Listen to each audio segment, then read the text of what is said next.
Hello, my dear class 12 history students. Today we will be discussing on chapter 10, that is colonialism and rural society, evidence from official reports. So before going into detail of this chapter, that is colonialism and rural society, let us first define what is colonialism. If we break down into a simple language, colonialism, it simply means the policy of extending or enlarging political control over other countries, or the policy of establishing a colony in other countries. That is the simplest definition of colonialism. So in this chapter, we will be discussing how the coming of the British rule or how colonialism it affected the life of the Indian rural society or the Indian villagers. That will be the focal point of this chapter. So if we look into this chapter, we will find that with the coming of colonialism, we will be discussing who grew rich, who became poor, who acquired new lands, who lost their land holdings. So these are the basic questions we need to answer in this chapter, that is colonialism and rural society. And if we can answer all these basic questions, we have the basic knowledge or the broad overview of this chapter, that is colonialism and rural society. So to get into detail, when the British East India Company first come and established their rule in India, the first thing is that they needed money to have a trade relationship with India. Since the British East India Company, they were a trading company or a business class, they needed money to have a trading relationship with India. That is the first point. They needed money for trade relationship. The second point is that they need money to run the administration of India. That means the British East India Company established different colonies in different parts of India, and therefore to run those areas, to run those administration, they needed money.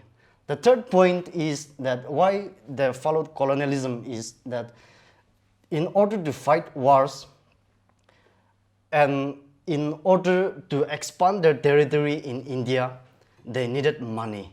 So the question here is, from where do the British East India Company get all those resources, get all those money to have a trade relationship with India, to run the administration of different parts of India, and to fight war with different Indian rulers so as to capture more and more areas under their dominant or under their control? So here's the question, where do the British East India Company get those money? Here, the British East India Company, the main source of income for them was land revenue policy or land settlement policy. So before coming into the main topic, that is permanent settlement, we will be discussing what is land revenue or what is land settlement. By land settlement, it means that the process by which the British government officials determined the amount of land revenue or land tax payable to the British government is known as land settlement. Simply, if we break down, it meant that if you have a particular plot of land, the British government officials will come and inspect your land, will come and determine, will come and see how much you can produce by cultivating that particular plot of land and how much you can earn or produce, and in that way the British will fix how much you need to pay to the British government. Suppose if you have a plot of land and if you can produce 1,000 rupees a month, the British government officials will determine how much you need to pay to the British government as tax to them. So that is known as land settlement, which simply means that the British government officials will come and they will determine, they will inspect your land, and they will give a judgment how much you need to pay to the British government. That is known as land settlement. So the first land settlement or land revenue policy introduced by the British in India was known as or is known as the permanent land settlement or permanent revenue settlement. So if you look into the definition of this permanent, it means everlasting, or it means a lifelong. Settlement means an agreement, or it means a deal. So the British government, they wanted to make a deal with the Indian farmers, how much they need to pay, or how much the Indian farmers or the Indian peasants need to pay to them.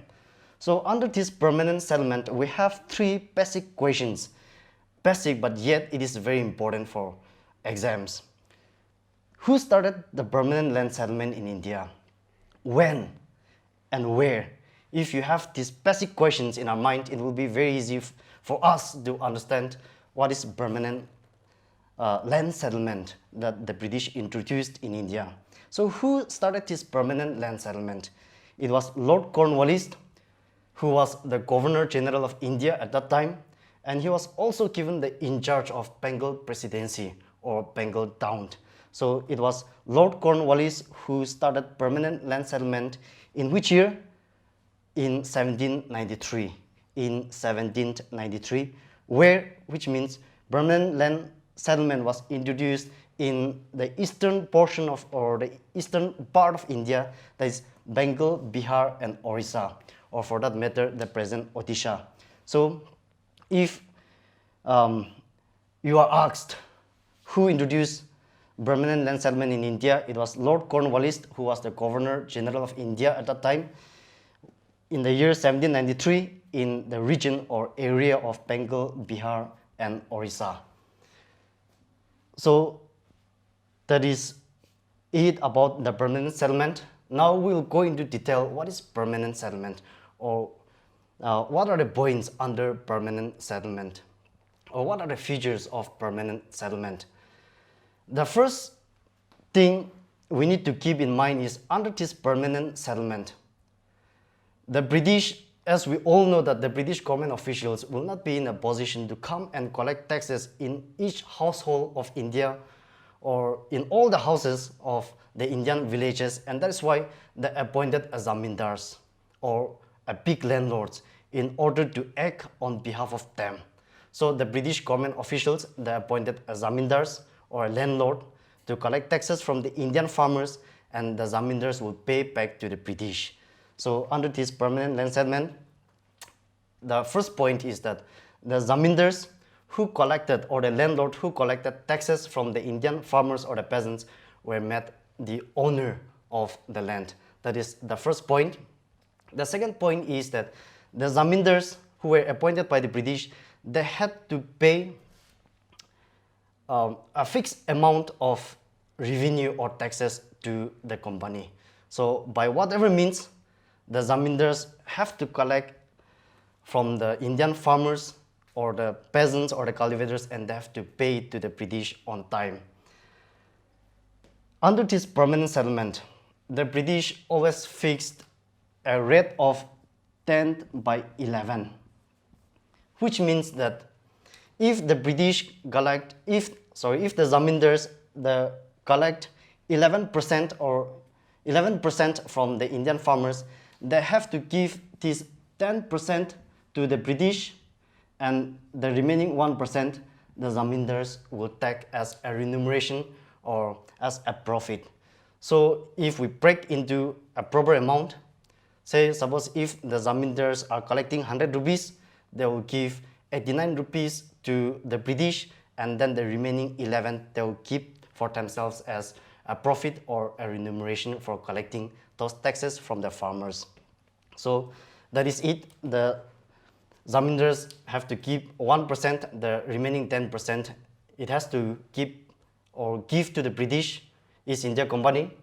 Another point under this permanent settlement is that in case if the zamindars they fail to pay the taxes to the British on time, the British government officials have every right to take away his land holding, which means that if the zamindars they fail to pay taxes to the British government on time, then the British will take away the portion of his land which he was entrusted to collect land revenue or land tax. That means by any means the zamindars have to collect those taxes on time and have to give to the British on time. Another point under this permanent settlement is that the zamindars were not given judicial and administrative function. So in the long run, it became one of the main reasons of failure for this permanent land settlement.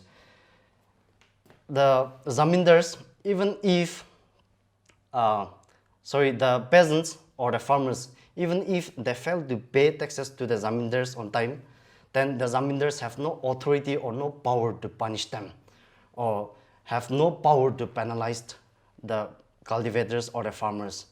And in that way, it affected the permanent land settlement. So these are the points under permanent land settlement. The zamindars who collected land revenue were made the owner of the land. The zamindars have to give 10% to the British, while the remaining 1% will be kept by them, that is the zamindars. They have to give it on a specific date.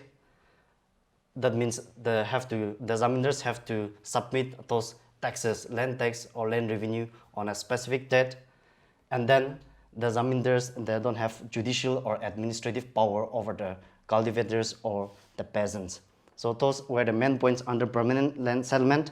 Now we'll come to a point, why did the permanent settlement failed? So here, there are many points which led to the failure of this permanent land settlement.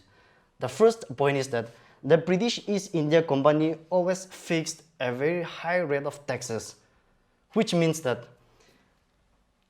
the British, they fixed a very high rate of tax, a very high rate of revenue, where even the zamindars, they failed to collect taxes, or they felt difficult to collect taxes from the poor farmers. And by default, the zamindars have to pay those taxes to the British on time. And if the zamindars fail to pay the taxes on time, that means the British will seize the land holdings of the zamindars. Another defects of this permanent land settlement, which led to the failure of permanent land settlement, is that the permanent land settlement, as we have discussed, it limited the power of the zamindars. So like I have explained, even if the peasant or the farmers or the cultivators, they fail to pay taxes to the zamindars on time, the zamindars have no authority to punish them. And that's why many times the peasants or the farmers, they delayed their payment. And delaying payment to the zamindar means the zamindar will always delay payment to the British on time, which in the long run, the British will take over the land holdings of the zamindars. Another reason, and very interesting reason, which also led to the failure of this permanent settlement, is that sometimes the farmers or the cultivators, they deliberately or they knowingly or they intentionally failed to pay taxes to the zamindars on time, just to see the zamindars in trouble.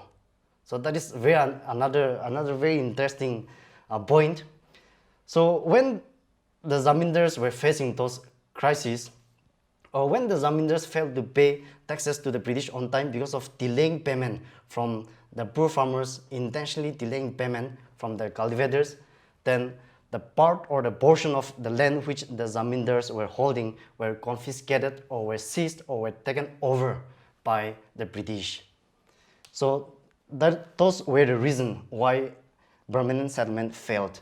Another very important reason why permanent land settlement failed is that sometimes there used to be a crop failure. If you are a farmer, it is very obvious that you cannot yield the same amount of yield every year. Sometimes the amount of yield might be very high, sometimes the amount of yield might be very low. It goes on. But at times of crop failure, at times of famine, at times of drought or natural calamities, etc., the peasants, they always fail to pay taxes to the zamindars on time. Once they delayed their payment to the zamindars on time, the zamindars always failed to pay taxes to the British on time, and in the process, the zamindars will lose their land holdings. So those were the main reasons why the permanent settlement failed.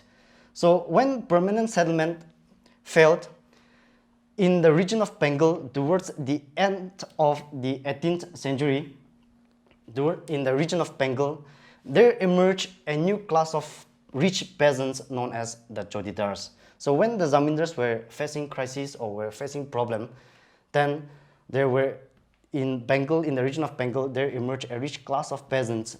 They were known as Jotedars. So even among the peasants, there are different classes. Some are very poor, some are middle class, some are rich peasants. So this group of rich peasants, they form a group known as the Jotedars. And why did they become more powerful than the zamindars? The question here. Why did they become more powerful than the zamindars is because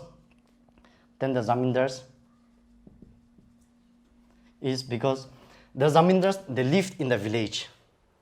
So only at the time of tax collection, they used to come and collect taxes from the village and they go back to the village. Whereas the Jotedars, they live in the village, they control trading activities in the village, they exercise immense power over the poor cultivators in the village, and they owned a vast portion of land.